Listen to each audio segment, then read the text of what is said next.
Quem somos nós? Apresentação: Vanderly Batista e Vanessa Cavalcante.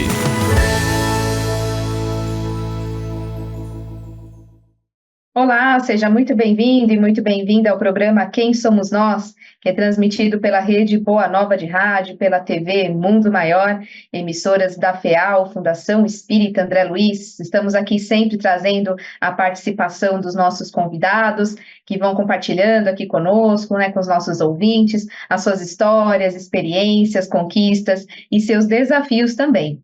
Na apresentação, eu, Vanessa Cavalcante, junto com a senhora Vanderly Batista. Tudo bem com a senhora?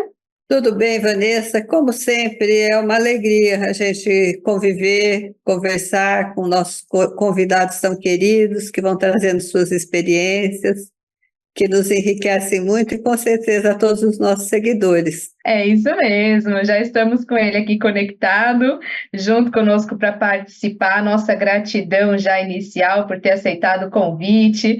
Ele que é filósofo e também comunicador aqui da Rede Boa Nova de Rádio, da TV Mundo Maior. Seja muito bem-vindo, Antônio Carlos Tarquínio, tudo bem? Tudo bem, Vanessa, tudo bem, Vanderly. Queria agradecer a oportunidade do convite e mandar um abração a todos os teus, digamos assim, aos teus seguidores, para os quais você está me dando a chance de conversar um pouquinho. Isso é muito bom, né? Nós começamos assim, como que você conheceu o Espiritismo? Conta um pouquinho da sua história com a doutrina espírita.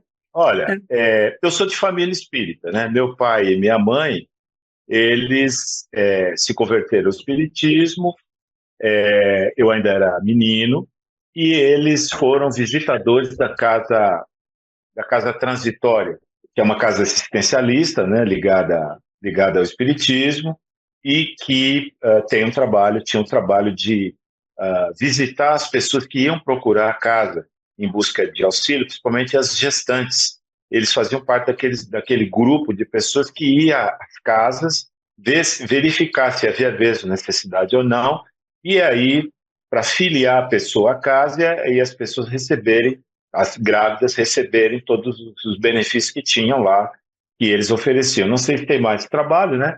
E aí, então, meus pais frequentaram muitos anos a Federação Espírita do Estado de São Paulo, e eu desde menino também, porque eu fiz lá a moral cristã, né?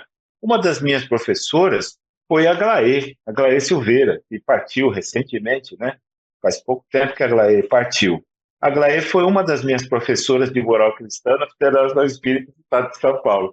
Quando a gente se encontrou, já na rádio, e para uma entrevista na época eu estava defendendo mestrado em filosofia. E aí o seu Éder Fávaro, que foi um grande amigo também, ele me convidou para justamente fazer uma entrevista sabendo que eu era espírita, sobre esse momento da minha vida. E aí foi muito legal porque eu reencontrei a Aglaé. E quando ela me viu, ela não acreditou, né? Porque muito provavelmente o Éder tinha falado, é um cara que faz filosofia, não sei o quê. Jamais ela ia pensar que era eu. Então foi uma surpresa muito grande, a gente se abraçou, e eu digo que eu já fiz várias entrevistas na vida, né? Estou falando, quer dizer, eu fiz, e daí, né? E daí que você fez? Não quer dizer nenhuma importância, mas eu quero dizer assim, a entrevista com eles foi uma coisa assim, sabe quando as pessoas esgotam as possibilidades de trazer as coisas que eu havia lido, e foi muito interessante. Foi o Américo Sucena, a Aglaé e o Éder. Foi um momento realmente assim, que eles, sabe quando eles conseguem tirar de mim tudo que eu tinha para oferecer, eles tiraram. E aí eu voltei lá algumas vezes, bom, enfim. Então eu sou espírita desde menino. E aí continuo até hoje. É isso. Minhas filhas, tenho 3 filhas, né? Todas elas vão comigo uma vez ou outra, casa espírita e tal, mas não são assim convertidas, sabe? Agora, quando começa a aparecer os probleminhas, aí oram e pedem passe. Então, acho que a cabeça delas também já foi feita, né? É por aí, a gente continua espírita, já com os 65, né? Continuamos espírita. Com certeza, Tarquínio, você tem muita história para contar. Começou contando uma história bem bacana aqui para os nossos telespectadores e seguidores. Vai contando durante o nosso programa, viu? Fique à vontade. Ok. E você citou a filosofia, e a gente queria falar um pouquinho sobre isso com você, né? Como é que foi escolher essa opção? Olha, que pergunta interessante. A Vanessa me conhece, né? A Vanessa me conhece. Só um pouco. Então, ela sabe, né? Assim, aonde cutucar. Né? É verdade, é verdade. Então, olha, esse é um assunto interessante. Para mim é interessante, porque eu estava na época de vestibular e aí o que ocorreu foi o seguinte. Eu tinha muitas dúvidas, não sabia. Eu sempre gostei muito de literatura, né? Muito de literatura. Mas eu ficava na dúvida, tal. Mas eu tinha já um afã pela filosofia, mas não sabia se eu deveria optar pela filosofia mesmo. E aí, eu era assim um espírita mais carola, né? Hoje eu sou um espírita mais folgadinho, assim, né? Eu era mais carolão mesmo. Então, eu costumava fazer aquelas preces que você encontra no Evangelho segundo o Espiritismo, no final do Evangelho Espiritismo, se você não sabe, né? Você que me ouve, tem um conjunto de preces para o momento da morte. Vou ter uma história para contar esse momento da morte que é incrível. Meu pai e minha mãe, quando frequentavam a Federação Espírita, eles foram meio conduzidos por um senhor, era um negro, alto. Para mim, ele se afigurava que tinha uns 2 metros, acho que era menos, mas ele era muito grande.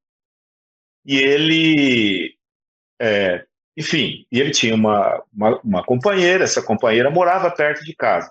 E ele chegou a frequentar a minha casa para fazer evangelho e tudo mais, né? Bom, enfim. Então, meus pais se converteram, teve um dia que a esposa desse senhor, chamava-se Dona Lourdes, ela faleceu. E os meus pais estavam trabalhando. Então, eles falaram para mim assim, Antônio Carlos, o Tarquínio surge depois, né, com um pseudônimo, né? Meu nome é Antônio Carlos. E aí a minha mãe falou assim, Antônio Carlos, vá ao Chora Menino, e o seu Manuel, chamava-se Manuel, perdeu a esposa, e precisa ter alguém lá, da família, a gente não pode ir, você vai. Eu falei, tá bom, peguei, fui, né? Chego lá e tal, tô lá tranquilo, na minha e tal. Seu Manuel vira para mim, naquela hora que fecha, né, o caixão, fala, Antônio Carlos, você sabe, me conhecia, né? Vem cá. Me deu o evangelho na mão para ler a prece dos mortos, isso que eu lembrei. A prece do desencarne. E aí eu tive de ler. Se eu pudesse, naquele momento, eu me escondia debaixo do caixão. A última coisa que eu pensei na vida que eu iria fazer, que eu faria, que eu não fui lá com esse objetivo, fui lá marcar a presença. E ele me pôs no jogo. E eu fui obrigado a ler. Tal.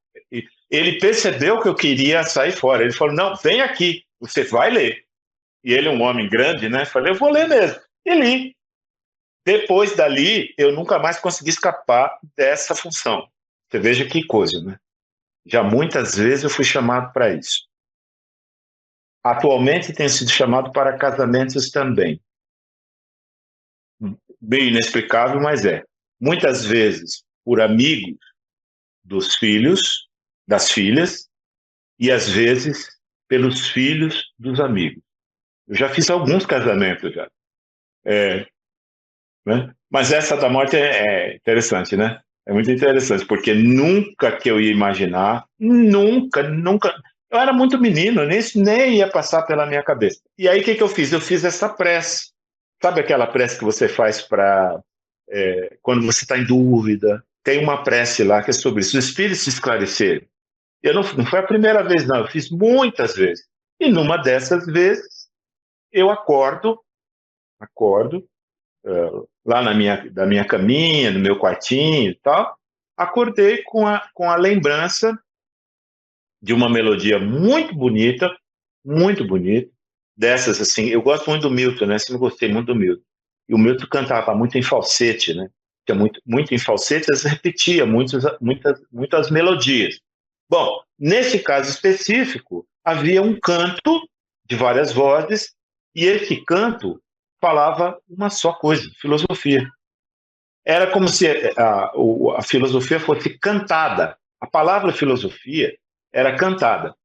E eu ouvi aquilo, várias vozes e tal, eu tive dúvida. Falei, meu, isso é a resposta. Essa é a resposta que eu estava buscando. E pronto, fui, né? Eu me lembro, nessa época eu namorava ainda, né? Então, faz tempo, né? Mais de 40 anos. A Lívia, a minha mais velha, tem 36, 30, né? Já perdi a conta, já, mas é por aí, quase 40 anos que é ali. Então você vê, eu estou falando de faculdade. E eu me lembro que eu entrei, eu não fiz, a PUC veio depois, eu fiz mestrado e doutorado na PUC. Mas a graduação eu fiz no ex-seminário. E a Nara me levou de carro para fazer. E aí eu me lembro que, quando eu entrei, eu tive uma coisa assim, parece que é um déjà vu. Eu gostei muito da cena, adorei a cena, que é um ex-seminário, então é aquela construção antiga, com arco, que dão para... Como não sei se você conhece a PUC, você já foi a PUC, a ala velha da PUC, quando você adentra... Conheço. Você adentra num lugar que você, a partir dali, você vê todo em redor, uma espécie de praça, assim, sabe? E aqueles arcos, é uma coisa assim lá. E muitos bustos de padres com os quais eu me identifiquei. Eu me identifiquei mesmo. Gostei dos caras, assim, não sei, parece que eu já conhecia aqueles caras. E aí eu falei para ela, ele falou, eu tenho certeza que eu vou fazer aqui. E foi isso mesmo, né? E dali, você vê, quantos anos, né? Mais de 40 anos eu continuo envolvido, né? Eu continuo envolvido com filosofia. Eu vou morrer envolvido porque, enfim, realmente faz parte da minha vida, assim, está muito presente na minha vida. Então a escolha partiu daí. E é legal essa escolha daí, sabe por quê? Porque se você me perguntasse, Tarquínio, mas se você pudesse optar hoje, você optaria pela filosofia? Sim, de novo, sem dúvida alguma. Sem dúvida alguma. Sem dúvida alguma. Optaria novamente, seguiria por aí, porque, enfim. Tarquínio, você falou uma coisa interessante, essa questão das preces. Eu conheço algumas pessoas que vão lendo o Evangelho até o final, quando chega nesse capítulo das preces, começa novamente a não ler as preces. E a última leitura que eu fiz do Evangelho, eu também às vezes pulava. Aí eu fui ler as preces, mas elas são muito interessantes. São assim uma orientação para você, em diversos momentos, fazer a sua prece. Não que você tenha que decorar, mas é muito, muito interessante esse capítulo das preces do Evangelho. Muito legal. E você Verdade, tem muita coisa, como diz a Vanessa, tanta coisa para falar. Que gostoso, né? O que me interessou muito nessas preces é a compreensão de mundo que existe nelas. Quer dizer, há uma explicação das coisas que vão junto com a prece, que é o mais importante, que é o mais legal. Só aproveitando. Com certeza, é verdade. Então, e nessa sua trajetória pela filosofia, conta um pouco para nós assim, da sua formação e da sua experiência. Os cursos, você já falou que já fez o mestrado, você deve ter feito inúmeros cursos, realizou, participou, ministrou, não sei. E a sua caminhada assim no magistério ou em outras atividades, como que foi sua vida profissional com a filosofia? Então, boa pergunta também, muito boa pergunta. Na verdade, eu fui bancário durante muitos anos e me aposentei como bancário. E a filosofia foi levada sempre como com um braço. Né? Com um braço eu estava no banco e com o outro na filosofia, sempre. Porque antigamente os bancos funcionavam mesmo 6 horas. Né? Era 6 horas. Depois já não era mais, e eles começaram a exigir mundos e fundos, mas eram 6 horas. Então, durante esse tempo que foi 6 horas, eu consegui levar os dois. levar os dois, levar a universidade e levar o trabalho. E então ocorreu que depois eu aposento, tá certo? E eu continuei no caminho que eu já vinha vindo, que eu já vinha, né? Então, comigo aconteceu algo singular. Eu nunca exerci profissionalmente a filosofia, o que, para alguns setores da filosofia, não é visto com bons olhos, né? Mas, por outros, é interessante porque se você tiver de escolher, agora eu vou vender meu peixe, se você tiver de escolher entre uma pessoa que recebe para fazer algo e uma que a vida inteira se dedicou àquilo e que não ganha dinheiro com isso, quem você escolheria? A pessoa que se dedica porque quer ou alguém que só recebe e recebe, portanto, faz, né? Então, fica claro. Agora, então, assim, eu, como eu fiz mestrado, doutorado, é uma loucura, porque, na verdade, assim, hoje em dia esse perfil é estranho para algumas pessoas. Que, assim, eu fiz também a minha graduação. Eu fiz graduação em filosofia, fiz mestrado em filosofia, fiz doutorado em filosofia e estou tentando o pós-doutorado, que está em processo na PUC de São Paulo. Está lá, né? Já foi aprovado o meu projeto e tudo mais, mas aquilo está um rolo. Então, eu estou aguardando a resposta do órgão competente para dizer, olha, você pode apresentar o que você escreveu, né, em termos de pós-doutorado. Agora, é meio estranho, porque o cara fala, não, mas você fez tudo assim? Você fez graduação? Foi, né? Então, quando eu estava fazendo doutorado, na minha classe, porque foi um longo caminho, não foi um caminho assim, foi um caminho de idas e vindas, né? Teve uma época que eu pagava aluguel ainda, minhas filhas pequenas, e a PUC veio lá com um aumento absurdo na época, absurdo. Eu não pude, eu pagava aluguel, morava longe, eu não tive outra alternativa senão trancar. Eu estava no mestrado, tranquei e só pude voltar depois de alguns anos. Portanto, eu perdi todos os meus créditos que eu havia feito. Eu tive que fazer tudo de novo. Então não foi mamão com açúcar, não. Mas beleza, aí eu voltei, consegui terminar e fui em frente e tal. Mas não foi mamão com açúcar. Entrei na Unicamp como aluno regular da Unicamp, de doutorado, fiz um ano lá. Também tive alguns contratempos ali. Mas a gente lê isso, né? A gente lê os contratempos como salvação, como ajuda, vai saber, né? Mas, graças a Deus, eu consegui transferir os meus créditos para a PUC, né? E lá eu terminei meu doutorado tranquilamente, até com poucas matérias para fazer, eu havia terminado os créditos lá na UNICAMP e era só escrever, né? Então, foi um caminho assim, não foi mamão com açúcar.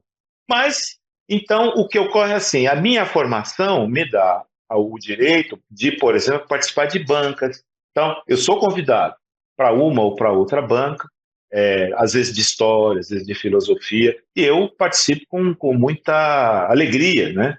Agora, como eu não estou vinculado a nenhuma universidade, às vezes isso é um impedimento. Em alguns casos é um impedimento. Mas eu tenho a formação e o preparo para isso, mas às vezes isso cria-se... mas olha, você convidou, mas ele não está vinculado a uma universidade, né? Então talvez e tal. Mas enfim, é isso. Então eu sou hoje o quê? Um pesquisador, né? Eu trabalho em cima de um filósofo que eu gosto muito e continuo estudando esse filósofo.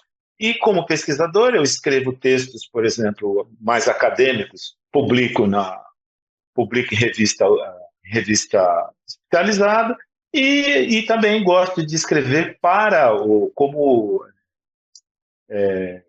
como é que se fala? Articulista, né?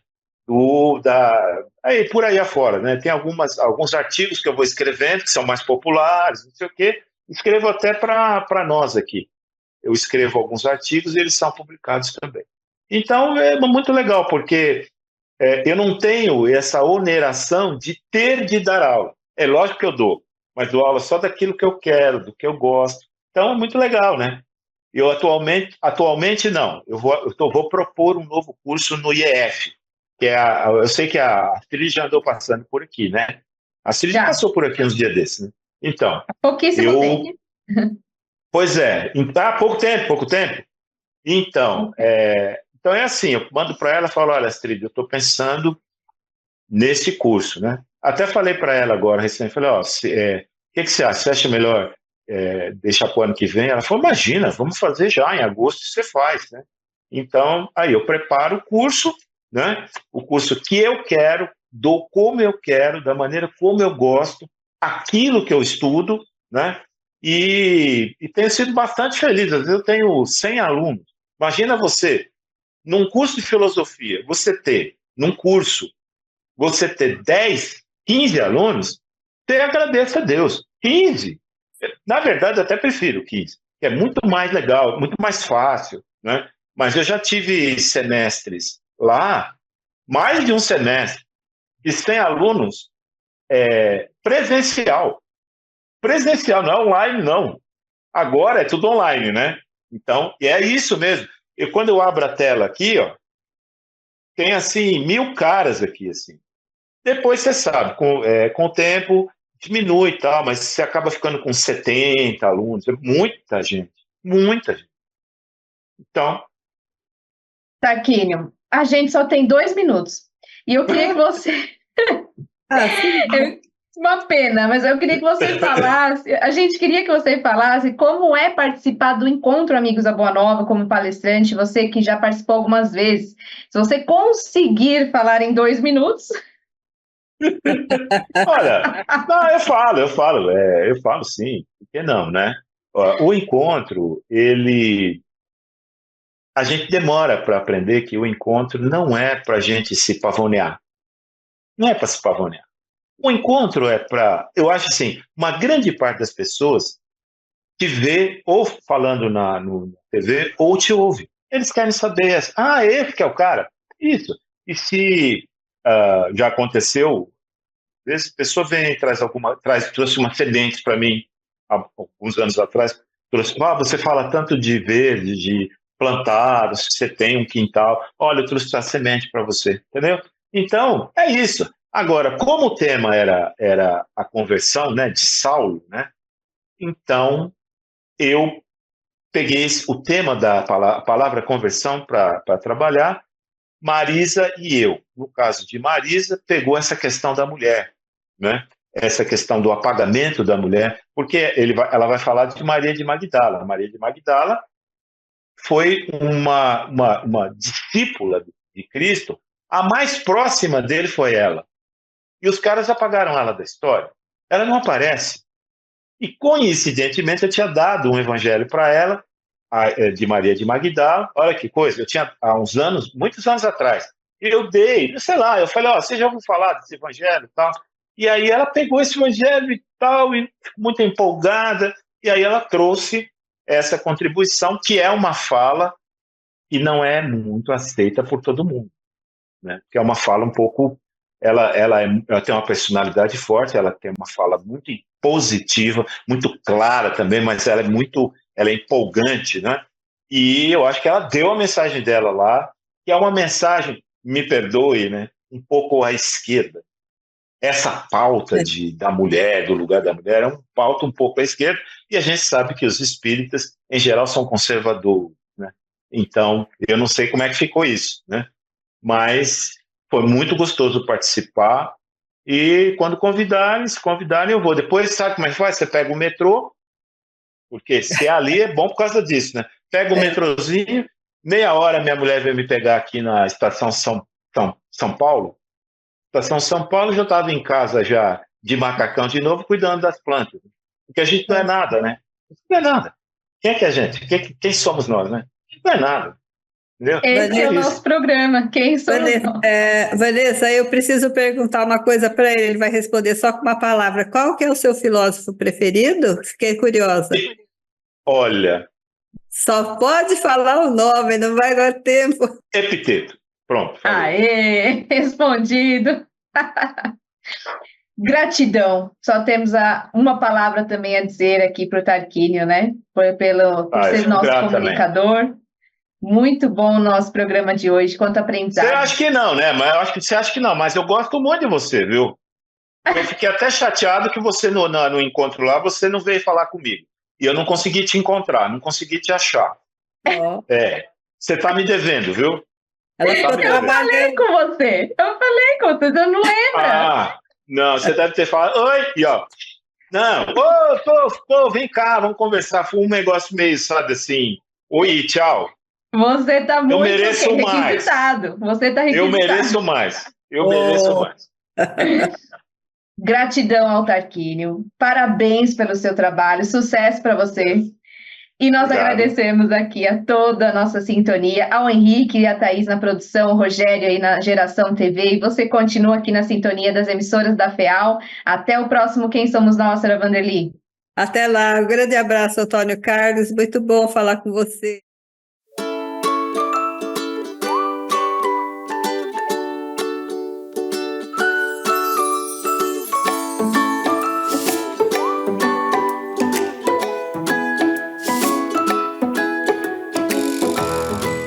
Você acompanhou Quem Somos Nós?